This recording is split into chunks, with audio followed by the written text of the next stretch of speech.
سلام حوي حجة أقدسيت نجر كباخات ما هي رضا داغم سورة لك زين قبر دلنا داغم سورة مستنا يقدم زنبر سورة أجباب كالسن حجين زلون أنا تأثير كاسفة حبيل كمجلس تتبنى على مخنتاي خون زحدي سورة وأنا بحتصر زبالة بخمس انترفيو كل خنود دون قلعي مثلاً جن حدا مسرته خن فلتوز جبان إلى حسب أبزناي إرتراغالسي تي كاب حمساتات أربعتات جمرة بوليتيكاوي رسم خنبلون خلينا قالس خنبلون خلينا ده حركة ببرد زغط الخصاب تسعان حدا عبس وراي حزب إرتراز جبرو جننتي ونزل جننت زي أنا بطعمي زخبرو كم إرتراوان كنحبنا اللون كنكور على اللون زجبان نايو ولا حجي كنتات أزيو خفوق كانت له بتكونتات زحلفو تجارلتي تأمم أي رخبون نتصور زمر حساباتون أبيت مأسرتي أقات إمام مرحت ترايز يكونس درجة كله تجارله بزي مجنانيز بزلقو كابت صورة تانات ند أي رخيبن بر كال كم تزجبو أي رخبن أبز حلف عسران حموشن سلاس عمد مالتيو كم تاريخ جن حدا تاريخه في تسامي حدا عبس عرتيو أب تاريخ تذكيرو خنبري وتخبيرون كنبري زبري تولني علامة نايت قال سجن بمسرته تي قدامي صورة زبالكو مالتيو كل جزء أب كندي ناي جبهة ناي تقارن لحرنة إرتراوي دم حزبا جنبار ندابلنا ببينو أب كندي طلعت بحنساب زخيت لزخنا حدا عبوس لزخنا بخومي قدامي صورة زبلا الله نعو نيرتراخ مهاجر دون ختبل كم قدامي متكل جيروز قالس زنبر صوراي التصورات غا بزح مسوات تغفيلو بزح حقوافات بزح جيجاتات كابز حجين مهارو زلنا مالتيو ترايو تناصنت جن حزب إرترا ريفرندم نخجبر عدل توهيبو درجة ب100% كبهال بزخل مجدقات هاجر مزيا مالتيو أو عالم دما تفلاتنت رقيبا حجز خلنا نستوعلو لزقبانا بزحات هاجرات بخمز حليفا زي تعوت اللوا كم هاجرون قوما زي قال اللوا قالون هاجرات كوينن نيرن توريرن تتحيزن نابكال زخدا اللوا مالتيو إرتراجن كم هاجر تسعان حدا نتاوتيا دحريو خا حساب حج خم هاجر الله مالتي لازتي تخصاب تسعان حدا زتجبر صورة نيرترا كم هاجر دون مبالن أو علم تفلت النت زجبر أيو أبو جوديلو إلى أنا زأمن انتايو كم سنة حساب كم حبرة تسب كما يكن نبر نخل ننويح جزية زخدا التحساسبة أبتصورة نيرو خبلا يكلني ولا بتصحف الصحاف مبصعات دا ينبر كم تكالن كم سرارحن وتهدراو نجر زعسلو كم قدام النت دما نتنات النت دامبر نايسب حرنت بوليتيكا سرعات نزمت كما يكون له نعوه خصكز زغلا تحساسبة ينبرن نقول كسبات أزيو زملخ زنبر عينتها كايدا ينيرو ذكرنا ناشتم كلنا تمهارو مالتيسي نايو على سياسة فورك أسمعتو من الجرنا نيرو درفتي تقارلت خمس جبرو قال خمس نور حجي تاريخ كتري خلها تومز جبرو زنورو خالوت تومز زرب لهم زنبر خال إذا من تايو بمدى بتجيرو هو تصورا بالتحساس وانت حبرة تسب كهنز زي كونه خم قدام نتحيزوز أي جبرن نيرو مالت أيكونن أي فتنن ويدما مهيمنة زنبورو كوميتات أي جبرن مالت زاد فهم مهيمنة يلن مالت أيكونن تصورا أبت حبرة تسب جل تبوق نجار أي جبرن مالت أيكونن مستقلوا زجبرو نجارات جن تنسوز فات أرو ويدما تنسوز ولدو شجرن بوليتيكا سرعة حجي زميلكا سرعة بيرترا هنريوهم كلنا جن هجوافات نيرو أب تاريخ كا أب حبرة تسب كمول كسب كمان تجاجي خافي وتكا كم حبرة تسب كأجيجاخ تجبر كتير خل خاموت نجار تحماق فتيروح تريهم كلها حجي تحبرة تسب تحلف النتالو نتزح حلف جيجا بزبالة ملكع توديو حدا في التحكم تصلوا بخومي نتحسس بها صورة يدلي النايز بال حدا خابو حجي أو أنا نايم الزراب حرنت بزح جزء سب نتصايق خزارب ويد ما سب كزارب على نبل بعين حق أنت رينا يجن ولا بتحبرة سب نتص أخوينو نخنبر سب نتص أخوينو نخزاربن نخمل على سن زفكد بوليتيكا سرعات يلن ترايز يكونسي ولا بتكومينيتي سات كثيرون كلها نودس هو بهلي بوليتيكا بهلي يلن مالتي إذا خا نفسنا زقول أنا بهلي حدا كومينيتي تأكيب كا خم حدا هاجر كا تأكيب كا ዘዝ ተፈላለየ ሓሳባት ዘለዎም ሰባት ብሓንሳብ መጽኦም ናጽነት ብዘለዎ መገዲ ሓርነት ብዘለዎ መገዲ ስምዒቶም ርእይቶም ክገልጹ እንከለዉ ከምዚ ሕጂ ብዛዕዲ ነብሮ ዘለና ማለት እዩ ብዓብዩት ማለት ይዕብየካ እዩ ስለዚ እዚ ነገር ስለዝኾነ ኣብቲ ሕብረተሰብና ናይ ሓርነት ባህሊ ናይ ፖለቲካዊ ለውጢ ክመጽእ ከሎ ኣብ ተሓሳስባ ናይቲ ሕብረተሰብ ከዓ ናይ ምጽዋር ባህሊ ናይ ምክኣል ባህሊ ነገራት ሰሚዕካ ሓቂ ናይ ምምዛን ባህሊ እዚ ነገራት ዝኸድልየና እዩ ነዚኡ ኻቲ ሓደ ዕብይ ዝበለ ሰውራይ ይኸድልየና ዝብል ማለት እዩ እሱ ጥራይ ዘይኮነ ግን ትካላት ምህናጹን ክሳብ ሕጂ ብዙሓት ኤርትራውያን ኣብ ዓበይቲ ትካላት ኣብ ካልእ ክሰርሑ ክዕወቱ ገለ ክትሪኦም ከለኻ ኣብዚ ናታትና ግን ከምኡ ዓወት ዘይፍጠረሉ ምክንያት እቶም ሰባት ስለ ዘይክእሉ ሰባት ስለ ዘየለዎ ማለት ኣይኮነን እቲ ስርዓት ግን የለን ትካላዊ ዓይነት ኣሰራርሓ checks and balances ዘለዎ ዓይነት ኣካይዳ ጽባሕ ጉድኣት ክገብር ብዘይክእል ኣካይዳ እዚ ነገር እዚ ክንገብር ኣለና እንተዘይኮይኑ ብስምዒት ብዝመጽእ ለውጢ ጽባሕ እውን ዝገደደ ምልክ ክፈጥር ክእል እዩ ኣብ ሃገራዊ ምልክ ጥራይ ዘይኮነስ ወላ ኣብቲ ንነብረሉ ኮሚኒቲታት ኣብቲ ምሕደራታት ገለ መነ ኩሉ ዝግበር ጸገማት ክፍጠር ይከኣል እዩ ስለዚ ብጀካት ናይ ሓርነት ዝበልክዎ ትካላዊ ዓይነት ኣሰራርሓ ሽግራት ክመጽእ ከሎ ብኸመይ ዓይነት ትፈትሕ እዚ እውን ንባዕሉ ካልእ ሰውራይ የድልየና ዝብል ርእይቶ ኣለኒ ካልእ ከም ኣገዳሲ ነጥቢ ዝብሎ ኣሎ እዚ ከዓ ናይ ኤርትራ ፖለቲካ ናይ ኤርትራ ታሪክ ዳርጋ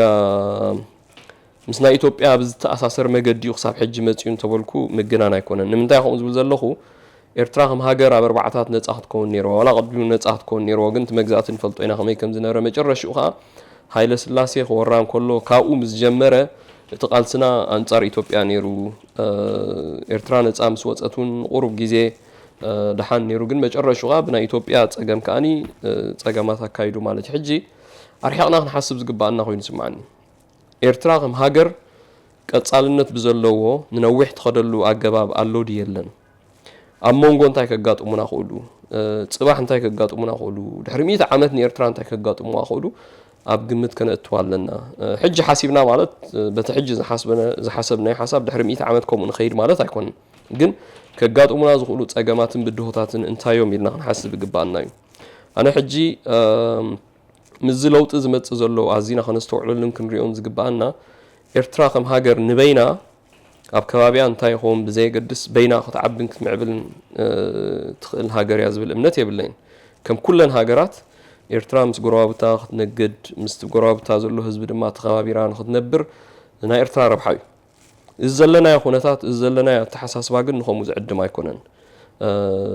ምስ ኢትዮጵያ ዘሎ ዝምድና ይኹን ምስ ሱዳን ዘሎ ዝምድና ይኹን ጅቡቲ ብዙሕ ግዜ ይጥቀስንያ ምክንያቱ ዋሕዲ ኣለዋ ካብቲ ማእከል ከበሳን ዝበዝሐ ህዝቢ ዝነብረሉ ድማ ቁሩብ ርሕቕ ኢላ ስለዝኾነት ብዙሕ ክስታይ ኣይኮኒ ከም ኢትዮጵያን ሱዳንን ዘለዎ ጽልዋ ኣብ ኤርትራ ናይ ጅቡቲ ጽልዋ ኣሎ ክንብል ኣይንኽእል ኢና ግን ወላ ምስ ጅቡቲ ብዝተኻለ መጠን ከም ህዝቢ ብሰላም ክንነብረሉ ንኽእል ምስ ጅቡቲ ይኹን ምስ ህዝቢ ኢትዮጵያ ይኹን ምስ ህዝቢ ሱዳን ማለት እዩ ሕጂ እቲ ከባቢና ከምቲ ንሕና ኩሉ ግዜ ንሪኦ ከይከውን ንኽእል እዩ ብፍላይ ዘሎ ኩነታት ናይ ኢትዮጵያ እንድሕሪና ኣብ ዝሓለፈ 30 ዓመት ቅድሚኡን ዝነበረ ምፍልላይ ንኦሮሞ ንነፍሱ ከም ኦሮሞ ዝፈልጣ ትግራዋይ ንነፍሱ ከም ትግራዋይ ዝፈልጣ ምሓራይ ከምኡ ክስታይ ይኸውን እቲ ናይ ኢትዮጵያ ዝበሃል ናሽናል አይደንቲቲ ክንብሎ ንኽእል ሃገራዊ ሓድነት ቅድሙን ፌክ ነይሩ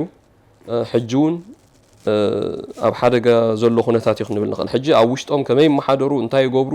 ንዓና ዘገድሰና ይመስለኒ ከም ህዝቢ ግን ሓደ ክንግምግሞን ክንሪኦን ዝግባአና ዝምድናና ኣብቲ ከባቢ ዘሎ ህዝብታት ከመይ ይኸውን ዝግብኦ ሕጂ እዚ ዝተኣፈፈ ነገር ኣሎ ብፍላይ እዚ ወያኔ ኣብ ልዕሊ ህዝቢ ኤርትራ ዝገበርዎ ጌጋታት ክንብሎ ንኽእል ገሊኡን ከም ገበን ክቁፀር ዝኽእል ብዓይኒ ኤርትራውያን ማለት እዩ ካብ ምስጓግ ኤርትራውያናት ሒዝካ ኣብቲ ኩናት ዝተገብረ ነገራት ነይሩ ሳንክሽን ንኽመጽእ ሕሉፍ ሓሊፎም ኣብ ወያኔ ዝነበሩ መሪሕነት ገለገለ ሰባት ሕጂ ተመሊሶም ንኤርትራ ናጽነት ምሕጋዝና ጌጋ እዩ ነይሩ ገለ ዝብል ዘረባታት ክትሰምዕ ከለኻ ዘሰክፈካ ነገር ኣሎ ኣብ ኤርትራውያን ከዓ ቁኑዕ ዝኾነ ስክፍታ ኣሎ ከም ውድብ ኣብ ወያኔ ማለት እዩ ብኡ መጠን ከዓ ክንክሕዶ ዘይግባአና ብፍላይ ህዝቢ ትግራይ ካብኡ ናብኡ ከዓ ወያኔ ዘበርክቶ ኣብ ናይ ናጽነት ኤርትራ ከም ሃገር ነፃ ንኽትከውን ኣብቲ መጀመርያ ዝተቐበለ ውድብ ምዃኑ ክንፈልጥ ክንክእል ኣለና ግን ውድባት ንሓደ ሕብረተሰብ ኩሉ ግዜ ገልጽዎ ማለት ኣይኮነን ሓደ ውድብ ሎሚ መጽእ ኣብ ካለ ግዜ ካ ተሳዒሩ ወጽእ ማለት ሕጂ ኣነ ኣብ ናይ ወያኔ ነገራት ብዙሕ ከነድህብ የብልናን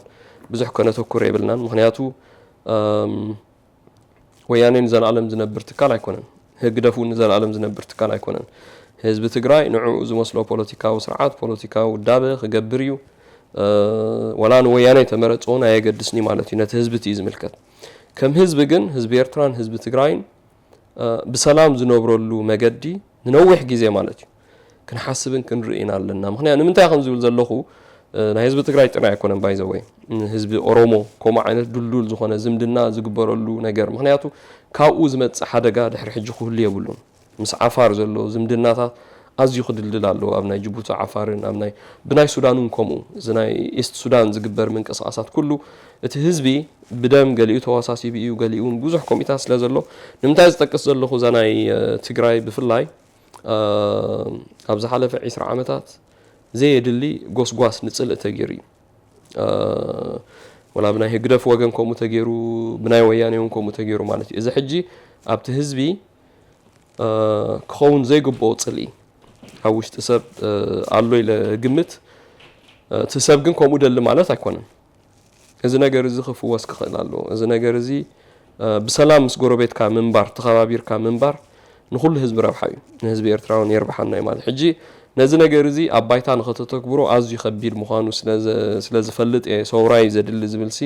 ትምህርቲ የድሊ ምቅርራብ የድሊ ምትእምማን የድሊ ሕሳብ ምግባር እውን የድሊ እዩ ምክንያቱ እዚ ኩሉ ገበናት ተገይሩ እዚ ኩሉ ነገራት ተገይሩ ሕጂ ሕዋቲና ተባሂሉ ዝውዳእ ነገር ኣይኮነን ግን ንነዊሕ ክኸይድ ዝኽእል ፍቕርን ሰላምን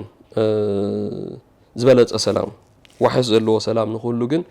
ዘተን ምቅርራብን የድልዩ ብዝተኻለና መጠን ብውልቂ ጥራይ ዘይኮነት ኣኻኺብናውን እቲ ሕውነት ዝበሃል ሓሳብ ኣዝና ክንድግፎን ከነቀራርቦን ዝግባእ ናይ ምክንያቱ ኣብ ጽልኢ ዝምርኮስ ሃገር ንመጻኢ ጽቡቕ ኣይኮነን እዚ ከዓ ኣነ ብረብሓ ኤርትራ ዝሪዮ ዘለኹ ግን ወላ ብረብሓ ኣብቲ ካልኦት ከባቢ ዘሎ ህዝቢ ወላ ብረብሓ ህዝቢ ትግራይ እውን ተሪእናዮ ሰላም ዘለዋ ኤርትራ ምዕባለ ዘለዋ ኤርትራ ንህዝቢ ትግራይ ትጠቕሞ እያ ተርቡሓ እያ ህዝቢ ትግራይ ካብ ምስ ኣዲስ ኣበባን ምስ ኦሮሞን ምስ ኣምሓሩን ዘለዎ ናይ ንግዲ ምቅርራብ ምስ ኣብ ኤርትራ ዘሎ ከተማታት ምቅርራብ ይበልጾ ስለዚ ወላ በቲ ናቱ ረብሓውን ከነስተውዕለሉ ዝግባእ እዩ ማለት እዩ ሕጂ ብዛዕባ ናይ ሱዳን እውን ከምኡ ክንዛረብ ንኽእል ኢና ኣስፊሕና ክንሪኦ ኣለና ከምዚ ገሊኦም ዝመስልዎን ናይ ኤርትራ ኩነታት ውስድ ኣቢልካ ምስ ናይ ትግራይ ጥራይ ዝምድና ጌርካ ክትሪኦ የብልካ ምክንያቱ ኤርትራ ማልቲካልቸራል ሶሳይቲ እያ እዚ ከዓ ንኤርትራ ፀጋ እዩ ብፅቡቕ እንድሕር ተጠቂምናሉ በቲ ዝግባእ ምክብባር ዘለዎ ምቅርራብ ዘለዎ ብሓፂሩ እቲ ፖለቲካዊ ስርዓት ንኹሉ ህዝቢ ብማዕረ ዝዳኒ ንኹሉ ህዝቢ ብማዕረ ዝርኢ ኣብ ዝበለጸ ደረጃ ንኽበጽሕካ ንነፍሱ ሰብ ዘማዕብለሉ ሲስተም እንድሕር ተፈጢሩ ኣብ ህልኽን መንፈስን ካብ ህልኽን መንፈስን ተወፂኡ ናብ ፍቕርን ሰላምን ክንከይድ ንኽእልና እየ ዝብል ከም ሓንቲ ዓባይ ነጥቢ ግን ብዙሕ ግዜ ናይ ጎረባብቲ ሽግር ዘሎ ሽግራትን ገለመለን ክትሓስብ ከለኻ ናይ ገዛኻ ከዓ ምሕሳብ ጽቡቕ እዩ ኣብ መንጎ ሕብረተሰብና ዝኸይድ ፀንሐ ገለገለ ኔጌቲቭ ካምፔይን ዲ ጎስጓሳት እዚ ከዓ ከም ቀዳምነት ተዋሂብዎ ኸይድ ኣሎ ግን ኣርሒቕና እንድሕር ሓሲብና ግን ዝምድናታትና ምስ ኦሮሞ ምስ ትግራይ ወላ ምስ ኣምሓሩ ምስዞም ሕጂ ቀጻሊ ዝፍክሩን ቀጻሊ ጎስጓሳት ዝገብሩን ከነስተውዕለሉ ይግባአና እዩ በጋጣሚ ለንቅነ ሓደ ጋዜጠኛ ብዛዕባ ኤርትራ ዝተዛረበ ሕማቕ ነይሩ ሓድሽ ሓሳባት ኣይኮነን ቅድሚ ሕጂ ዝሰማዕናዮ እዩ ግን ኣብኣ ዝተሰማዓትን እንታይ ኣላሲ ከም ሃገርሲ ክብሪ ኤርትራ ክትንከፍሲ ስማዕካ ማለት እዩ በቶም ዝተሳዕሩ ንኤርትራ እሞ ከዓኒ ኣብ ውሽጢ ኤርትራ ዘሎ ፖለቲካዊ ስርዓት ወይ ድማ ሓላፍስ ንዖም ሕግዞም ከም ፀንሐ ን20 ዓመት ነዚ ህዝቢ ደኺ ሃሲልናይ እሞ ኣብ ልዕሊኡ ሕጂ እንታይ ዘርኤካ ጽልኢ ዘለዎም ሕብረተሰባት ኣብቲ ከባቢ ኣለዉ ነዞም ሰባት እዚኣቶም ብስምዒት ዘይኮነ መልሲ ክንቦም ብግብሪ ንነዊሕ ክኸይድ ዝኽእል መልሲ ክመጽእ ኣለዎ ነዚ ንኽመጽእ ከዓ ሰውራ ዝብሎ ዘለኹ ክኢላታት ምሁራት ዘትዮም ተዘራሪቦም ብዛዕባ እዚ ኤርትራ ድሕሪ 50 ዓመት ኤርትራ ድሕሪ 100 ዓመት እንታይ ዓይነት ሰላም ክህልዋ ክእል መን መራሕብ ዘይገድስ መቸም ኣብ ኤርትራ ድሕሪ ሕጂ ልዕሊ 10 ዓመት ኣብ ስልጣን ፀንሕ መራሒ ኣነ ክርኢ ኣይደልን ብዙሓት መራሕቲ ኮይኖም ግን ብከምዚ ዓይነት መትከል ንኽኸዱ ክንፅዕር ኣለና ዝብል ግምት ኣለኒ ምዚ ናይ ዳግመ ሰውራ ክትንትኖ ፀናሕካ ካብ 3 እስካብ 5 ኣገደስቲ ኣብ ቅድሚት ክስራዕ ኣለዋ ትብለን ነጥብታሲ እንታይ እየን ካልእ ኣብዚ ናይ ኤርትራ ምልካዊ ስርዓት ተተኺሉሎ ገለ ክንብል እንከለና ኦፍ ኮርስ እቲ ሰውራ ተቐዳማይ ሰውራ ምልካዊ ስርዓት ሒዝልና መፅኡ እንተበልኩ ምግናን ኣይኮነን ከምኡ መደብ ነይርዎ ማለት ዘይኮነ እቶም ተጋደልቲ ከምኡ ክገብሩ ከለዉ ነቲ ህዝቢ ከምኡ እዮም ሓሲቦምሉ ዘይኮኑ ግን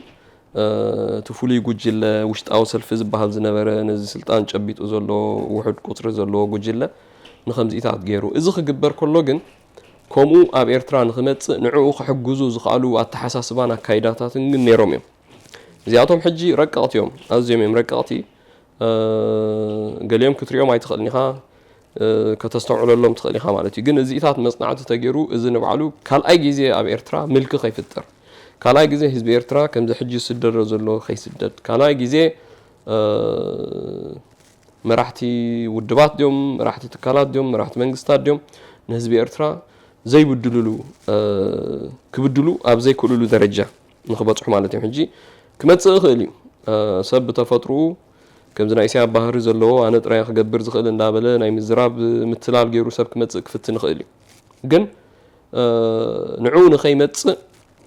ኣብ ታሕቲ ከሎ ከስተውዕል ዝኽእል ሕብረተሰብ ክንሃንፅን እቲ ሕብረተሰብ ጥራይ ዘይኮነ ግን ምስኡ ክኸዱ ዝኽእሉ ትካላቱን ምህናፅ ከድልየና ይመስለኒ እንተዘይኮይኑ ሕጂ እውን ለውጢ ይምፃእ ኢልካ ሓደ ለውጢ ተመሳሳሊ ለውጢ እንድሕር ቀፂልካ መሰረታዊ ሽግራትና ከይፍታሕ ይኽእል እዩ ሕጂ እዚ ኣብቲ ፖለቲካዊ ፀገም ዝብሎ ዘለኹ ማለት እዩ ሃገር ግን ብፖለቲካ ጥራይ ኣይኮነትን ትምራሕ እቲ ቁጠባዊ ኩነታት ናይቲ ሃገር ከዓ ኣዝዩ ወሳኒ እዩ መብዛሕትኡ ግዜ ግን እቶም ናይ ፖለቲካ ሰባት ኣብ ዘይፈልጥዎ ዓውዲ ናይ ቁጠባ ኣትዮም ነቲ ቁጠባ ኣባላሽዎ ማለት ሕጂ ብዓድና ዘሎ ኩነታት እንድሕር ሓሲብካሲ መባእታዊ ነገር ማለት እዩ ሰባት ከም ድሌቶም ክነግዱ ይክእሉ ገዛውቲ ክሰርሑ ይክእሉ ን20 ዓመት ማለት እዩ ገንዘብ ከም ድሌቱ ሰብ ክንቀሳቀስ ኣይክእል እዚ ሕጂ ተርኢና እንታይ እዩ እቶም ፖለቲከኛታት ነቲ ናቶም ፖለቲካዊ ረብሓ ንኽገብሩ ዝገበርዎ ዳ እምበር ቁጠባ ኣፍልጦ ሃልይዎም ነቲ ቁጠባ ከማዕብሉ ኢሎም ኣይኮነን ን20 ዓመት ቁጠባና ምዕብል ኣሎ ተባሂሉ ይሕሶ ነይሩ መጨረሻ ተርኢናዮ ግን ንብረት ኤርትራዊ ዝኾነ ናይ ቢሻ ሃብቲ ካልእ ሃብቲ ናይ ሕብረተሰብ ገለመነ ኩሉ ተሰሪቑ እዩ ማለት እዩ በዞም ዓመፅቲ ክንብሎም ንኽእል ኢና በዞም ምልኪ ዝገብሩ ማለት እዮም ሕጂ ብድሕሪ ሕጂ ከምዚ ዓይነት ስርዓት ኣብ ኤርትራ ከይትከል ግን መንግስቲ ክቋፀሮም ዘይክእሉ ትካላት ክህሉ ናይ ሚድያ ትካላት ክህሉ ናይ ሚድያ ትካላት ሕጂ ሚድያ ትካላት ኣለዉ ስለ ዝተባሃለ ወይ ድማ ናይ ፕረስ ሕጊ ስለ ዘሎ ከምኡ ከይድ ማለት ኣይኮነን ወላፍቲ ባህሊ ኣብቲ ሕብረተሰብ ናይ ሚድያ ናፅነት ከኽብር ዝኽእል ኣብ ሚድያ ዝግበር ዘረባታት ድዩ ምንቅስቃሳት ድዩ ሰባት ተፃዋርነት ክህልዎ ይኽእል ኩሉ ግዜ ብዛዕባ ቅዋም ንዛረብ ኢና እዚ ቃልስና ከዓ ቅዋማዊ ስርዓት ኣብ ኤርትራ ንኽትከል ከም ዝነበረ ኣቦታትና ኣያታትና ንግሩናዮም እዞም ናይ ሰውራ መራሕቲ ኣብ ቤት ማእሰርቲ ዘለውን ብሰላማዊ መገዲ ቅዋማዊ ስርዓት ኢና ክንተክል ዝግባአና ነይሩ ዝብል ምንቅስቃስ እዮም ገይሮም ካልእ ዝገበርዎ ነገር ኣይነበረን ግን እንተሪእናዮ እቶም ኣብ ጎኖም ዝነበሩ በቲ ቅዋማዊ ስርዓት ክኸዱ ስለዘይደልዩ ዝነበሩ ንናይ ህዝባዊ ግንባር ሕግን ኣካይዳን ጥሒሶም ናቶም ምልካዊ ስርዓት ገይሮም ክሳብ ሕጂ ኸዱ ኣለዎ ማለት እዮም ወላ ፅባሕ እውን ቅዋማዊ ስርዓት ኣብ ኤርትራ ተተኺሉ ማለት እቲ ቅዋማውነት ኮንስቲቱሽናሊዝም ዝብልዎ ነገር እኸውን ማለት ኣይኮነን ምክንያቱ ብዙሓት ሃገራት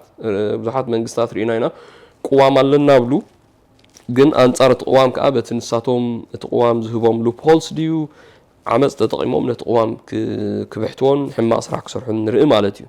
ሕጂ ካብ ካልኦት ሃገራት ክንመሃር ክንክእል ኣለና ካብ ናትና ተመክሮን ክንመሃር ኣለና ቅዋም ኣብ ኤርትራ ኣገዳሲ እዩ ግን ንቅዋም ክምእዘዝ ዝኽእል ህዝቢ ንሕጊ ክግዛእ ዝኽእል ህዝቢ ሕጂ ህዝብና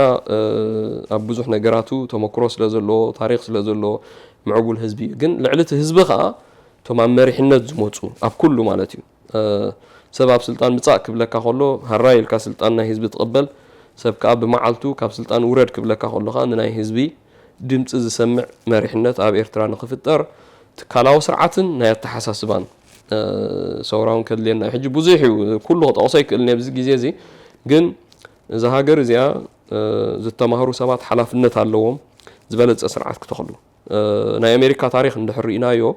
ካብ መጀመሪኡ ካብ ናይ ኣውሮጳ ታሪክ ተመክሮ ትምህርትን ኩሉን ተወሲዱ ሓደ ሰረት ስለ ዝተነፅፎ ሕጂ ዝኾነ ስደተኛ ኣብ ዓዲ መፂኡ ነበር ኣሎ ናቱ ብድሆታት ናቱ ፅቡቕ ነገራት ኣለዎ ምስ ግዜ ከዓ እንዳተማሓየሸ ኸይድ ኣሎ ማለት እዩ ኣብ ካልኦት ሃገራት ዝተገብረ ሰውራታት እውን ከምኡ እንድሕር ርኢና ነቶም ዓመፅቲ ካብ ስልጣን ዝኣሊ ሰውራ መፂኡ እቲ ህዝቢ ረብሓ ዝረኽበሉ መገዲ ንኸይድ ሕጂ ኸዓ እዚ ብስልጣን ዘሎ ስርዓት ንዑ ብኸርብሖ ዝኽእል ኣገባብ እዩ ክኸይድ ዝደሊ እምበር ነቲ ህዝቢ ኸርብሖ ብዝኽእል መገድታት ክኸይድ ኣይኮነን ንሪኦ ከም ዘለና ባዕሉ ንዑ ኸርብሖ ዝኽእል ድሌቱ ነገር ናይ ምግባር ተዘይኮይኑ ብሓፂሩ ህዝቢ ከስተውዕለሉ ዝግባእ ነገራት ብዙሕ ኣሎ እዚ ነገራት እዚ ንኽግበር ከኣትሚሉ ዝመፅእ ኣይኮነን ብፍላይ ዝተማህረ ኣካልን ኣብ ንግድን ኣብ ከምኡ ተዋፈሩ ዘለዉ ሰባትን ሓካይም መምሃራን ሲቪል ሰርቪስ ዝሰርሑ ናይ መንግስቲ ሰራሕተኛታትን ገለን እዚ ኩሉ ብዝረቐቐ መገዲ ተዋሃሂዱ ነዚ ስርዓት እዚ ኣብ ዝኣልየሉ ግዜ ዝበለፀ ፖለቲካዊ ስርዓት ኣብ ኤርትራ ብሓደ ለይቲ ይኮነን ክህነፅ ግን ናብ ቅዋምን ቋማውነትን ሕግን ሕጋውነትን ምስኡ ዝኸዱ ዝኽእሉ ትካላትን ኣተሓሳሰባትን ሰረት ክህሉ ከም ዝግባእ ኣገዳሲ ይመስለኒ ጎኒ ጎኒ ኣነ ኣፀቢቐ ዝኣምነላ እንታይ እዩ ክሳብ ሕጂ እውን ዳርጋ ሓደ ካብቲ ክሳብ ሕጂ ተዳኺሙ ክኸውን ይኽእል እዩ ግን ባይቶ ኤርትራ እንተሪእናሲ ዳርጋ የለን ክንብል ንኽእል ኢና እቲ ስርዓት ኣጥፊእዎ እዩ ከም ትካል ኣብ ኤርትራ ሓደ ዘሎ እቲ ናይ ሰራዊት ኣሎ ማለት እዩ ሰራዊት ኤርትራ ዓብ ዝና ዝገበረ እዩ ኣብ ሰውራ ዝተሳተፈ እዩ ድሕሪኡ ዝመፀ ዋርሳይ እውን ተሪእና ዝገበሮ ጅግንነት ኣቃሊልካ ዝረአ ኣይኮነን ዓበይቲ ስራሓት ተሰሪሑ እዩ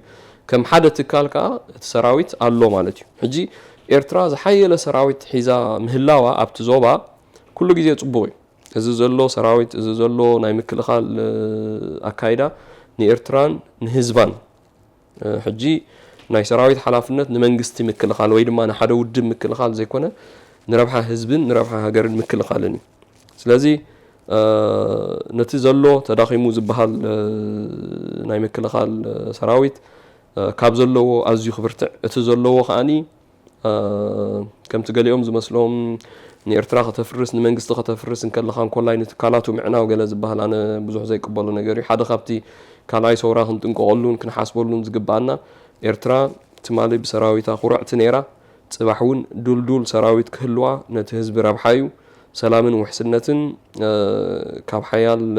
ሰራዊትን እዩ ዝመፅእ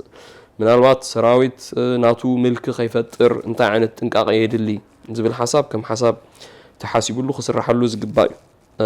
ጎኒ ጎኒ እቲ ቼክስ ኤንድ ባላንስስ ክህሉ ከሎ ግን ስትሮንግ ናሽናል ኣርሚ ክህሉ ብፍላይ ከም ኣብ ኤርትራ ናይ ቀይሕ ባሕሪ ረብሓታት ናይ ዓለማት ዘለዎ መገዲ ብኢትዮጵያ ዝመፅእ ፍኸራታት ሱዳን ክሳብ ክንድኡ ፍኸራታትን ገለን የለን ግን ብሓፈሽኡ እቲ ዞባ ርጉእ ዞባ ስለ ዘይኮነ ኤርትራ ዝኹርዕ ወታደራዊ ሰራዊት ክህልዋ ኣዝና ክንፅዕር ኣለና እቲ ዘሎ ከነኽብሮ ክንክእል ኣለና ነቲ ዘሎ ምስ ኣኽበርካ ኢኻ ካልእ ኣዝዩ ትሃንፅ ነቲ ዘሎ ምስ ሰፍረስካ ግን ምህናፁን ክኸብድ ስለ ዝኽእል ማለት እዩ ስለዚ ኣብዚ ርእስቲ ክዛረብ ብዙሕ ክእል እየ ግን ኩሉ ክውድኦ ይክእልኒ ሕጂ በብቁሩብ ግን ብዛዕባ እዚ ከም ሕብረተሰብ ክንሓስበሉ ብፍላይ ዝተማህረ ኣካል ኣብ ዝኾነ ናይ መንግስቲ ትካላት ዝመርሕን ዝሰርሕን ዘሎ ወላ ውድባቱን እዚ ነገራት እዚ ኣርቂቖም ክሓስብሉን ክዝትይሉን ዝግባእ ኮይኑ ይስምዓኒ እዚ ዳግማይ ሰውራ ትብሎ ዘለኻ ምስቲ ዝሓለፈ ሰውራ ብኸመይ ተናፃፅሮ هو ምናልባት ብጌጋ ከይትርድእኒ እዚ ሕጂ ኣብ ኤርትራ ዘሎ ምልካዊ ስርዓት ኣካል ናይቲ ሰውራ ኣይኮነን ማለት ሲ ኣብ ተቐዳማይ ሰውራ ተሳቲፉ እዩ ዝግብኦ ኣበርኪት እዩ በቲ ዝገበሮ ኣበርክቶ ከዓ ካብ ታሪክ ክወፅእ ስለ ዘይክእል ዝግብኦ ክብርን ቦታን ክንወና ኣለና ማለት እዩ ድሕሪኡ ዝሰዓበ ምልካዊ ስርዓት ካሎ ነቲ ምልካዊ ስርዓት ከመተሓሳስባ ከም ፖለቲካዊ ስርዓት ግን ክንገጥሞን ክንስዕሮን ኣለና እቲ ንሱ ሒዝዎ ዘሎ ስርዓትን ኣካይዳን ኣተሓሳስባን ግን እዚ ካልኣይ ሰውራ ክስዕሮ ኣለዎ ንኣብነት ኤርትራዊ ናብ ዝኾነ ቦታ ክንቀሳቐሲ ፍቃድ እንዳሓተተ ክኸይድ ኣለዎ እዚ ሕጂ ስርዓት ዘምፅኦ ማለት እዩ ኣብ ድሌቱ ግዜ ዶ ብኸፍት ኣብ ድሌቱ ግዜ ዶ ብዓፁ ማለት እዩ ሓደ ግዜ ሃገራት መንግስታት ከምኡ ክገብሩ ይኽእሉ እዮም ግን ምስ ባይቶ ተዛቲኻ ምስ ህዝቢ ተዘራሪብካ ንምንታይ ከምኡ ግበር ኣሎ ተባሂሉ ማለት እዩ ብዓቢኡ ኣብ 2019 ኦፍ ኮርስ ጀነራል ስብሓት ብሰላም ከም ዘሎ ሰሚዕና ርኢና ኢና ፅቡቅ እዩ ድማ ከምኡ ግን ሓደ ናይ ሃገር ምክልኻል ጀነራል ዝነበረ ሚኒስተር ዝነበረ ዓቢ ታሪክ ዘለዎ ክቡር ሰብ ኣብ ገዝኡ ከምዛ ዓይነት ሓደጋ ከጋጥሞ ከሎስ ነዚ ሃገር ዝተሰዋኣሉን ዝደኸመሉን ከምዘይ ነበረ نهزبي أي تحبر نمنتاي تجيرو أي تفلت أتي زجبران الزجبان زي صباحون كان جبان ونجبر هلو عبين فلت كندي تقارلت زين فلتهم سبعة الصورون قتلون علو حدا خبطهم نزجبان زجبران سبحون خلوا هيكل بزوح جيزين خالقت سبعة نمنتاي زين الجرن حجي أكل نايز كله زارو وزلو خنتايو نهزبي كم هزبي زي مخبار نورد سب نتأخوينو أبعدو نخنبر زي البوليتيكا وسرعات سلازلو إيمانتي حجي إذا خلاص وراز بلو زلو نزع عينات التحساس بازخ سعر كخلالو سبب عدو منيو ود منيو بزي قدس أبي توليدو كابي متيو نبي خيدالو بزي قدس سب كم سب قدامنت كبرت كوهابلو نا التحساس واريتو اللو يطبق سب ريتو يزوي نبر أكال نايتي استفعل لي ريتو أبت حبرة سبجن هارموني كهلو سنيت كهلو تبوليتيكاوي سرعات ملسو مالتي بستقال متنجن نود سب لعلب تخال نريو كمان هاب إرتراس كخبر كخلالو كساب حج زرعنايو حزب إرترا مستيز تخفل مسواتي أي كبرن حزبنا زقبو خبري كبرن تجارة لسب أما مسواتو أما قدلو أي رخبن بزحت تجارة تيرنجو تخيم ما بدقة تسديدهم كم زخانة سب كجواي وتريهم مالتيو حجينا تجارة تتراي خبر الله مالتي يكونكم جن نز تجارة لديو نزي تجارة لديو ولا حجي سواليد ولا دقام مالتيو دق تجارة تسدرو عابيهم من سيات كوينهم قال يوم حدار جيرهم قال من أخذ الله كم سبات خبروا اللهم نساتهم تراي زي كونس كل سبيز بلد الله حجي جيجا خير أبزخ الزارب كله جيجا من أطخي وسد جن انتايو سبز خبر الله عدي رئيتو سبز خبر الله عدي قال جبن تتجير كها فرداو تكالات نحج تكالات نت أخوينن زجبرو أكيد خمت بكال معقول مالتي إذا خن كلا لنا هجي كل جزء إرتراوين درجة أبتستحت ولا نتنت مركبنا دونجينين أرخيبنا حجز لنا يخون تاتون درجة سدتنيا تات نفر هاجر كوينا قال بوزح تجمعات هجاتي من نانديو كابزي نبور نام نبور كن سجر على لنا نبل أنا زي داغماي سوراز بلو زلو خجن ناب نبور ممصات رايك خوني بلون كينيو نبور كون زخل ابز غيزياو ناي علامات اكايدا زلو بتكنولوجي زلو قال ملاسي كن سغرون كنبلصون نخل راينا تحساسبان كهلونا خيلالو كنغبرو خان خلينا انا ولا حدا طرطري بلين اب 10 30 عامت ايرترا ناب نبور تمليسا طراي زيكونس اب عدم اب افريقيا زخبرت هاجر كنغبرا نخلينا كيلت حبرتسب الله بحلي الله ابت حبرتسب مالتيو ناقون خنبتصح مالتي جن متعرريات زغبو ناي تحساسبان ناي بوليتيكان سرعتنا الله اذا نغرات زخن هنصول لنا تحلافنت بوزيحو جن غلا نطبታት زي حرنت ودسب قدامنت ذهب ناصنت ودسب قدامنت ذهب قطباو سرعات ابتعدي كل جزء بوليتيكا طراي ينبرني قطباو سرعات كتمصق كيلاتات دليخا سبات نصا خوينهم تكالات كستاي كونو غالريو حنتي خاب بطعم تطعسن تحزنن النجر انتلا ابتي ساعات مجمريا نسمعو زنبرناسي بزعبا انفسترز قال نزارب مالتي مو ابيرترا دا من الله ولا حدا خغبر زخيل ايكونن سلازي منغستي خو غبرو زلو ناي دغت كالاتين كمصالو نا ايرترا نغادو دا خم زنديوم تبايلو نغادو ايرتراوين مقشاش غبرني روح جنا اشتو خلنا نسمعو زنبرنا مالتي حجي حسب خلخو تجيغاتات كاو يزمص نحدا نغاداي لوم تخبرو اتلوم زلو نغاداي صباح زعابي سرح كسرح زعابي سرح زلو سرح لومي بقلا دخيمو ناب كالون كملس خيلي بحاطيرو نتايو نخلو خيلانا ايرترا بتخيلتو بتتمكرو بتهابتو كنخبرو خنكيل علنا اتسب مسعابيه اتحبرتسبن كاو مسعاب مالتيو مغنياتو صوم زلونا اندحر زي خبرنا من زي معبلنا من كابادو تفطر ايتخلني مالتيو كالو ابناي هايمانوت ناصنت نيرو حجي منغستي بتناتو زمسلو 4 هايمانوت كالاتينا بإرترا فقدات كابزياتن وصا ولا انت تقبر ايتخلني خازبل التحساسب امتيو ابت حبرتسبنا كايدو سب كن بخمودي خنبر زلو سب سي نصا ايو اندحر بلالنا خوينو عبدالله بوليتيكاوي من قصاصات اندهالوا كومخا هايمانوتاو مسل كاسب كله الله طراي ات هايمانوت زتفانن كيكون نسب ناب زيد لنغرات كيكيدكا تشيكس اند بالانسز هلو ስለዚህ ብዙህ ነገራት ከነዕርዮም ዝግባና ነገራት ሰውራኻ ነቲ ነዚ ነገራት ዝኸዕር ያለው ዝብሪቶ ይዘለኒ